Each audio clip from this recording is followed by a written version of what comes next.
पण तुमच्याबद्दल कोणी बोलायचं नाही. नाही नाही, जो बोलला तो मेला. तुम्हाला कपड्याबद्दल कोणी बोलायचं नाही, केसावरून कोणी बोलायचं नाही, तुमच्या राहणीमान, तुम्हाला काही चांगलं सांगितलं का तो तुमच्यावर अन्याय आहे. तो तुमच्यावर अन्याय.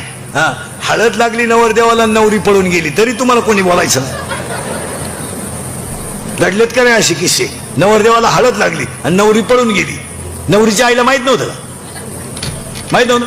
खरं बोला बरं, आज गुरुपौर्णिमा आहे, मला तळतळायला लावू नका. तुमची पोरगी पळून जाणार, तुम्हाला माहित नव्हतं? नाही, मी 5 मिनिटं थांबवतो, घ्या बरं पांडुरंगा शपथ. माहित नव्हतं तुम्हाला?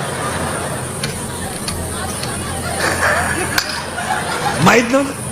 आपल्या पोरीच्या मोबाईलमध्ये बॅलन्स कुठून येतो आईला माहित नाही. आपल्या पोरीच्या अंगात कपडे कुठून येतात आईला माहित नाही. आपली पोरगी रविवारी कॉलेजला जाते,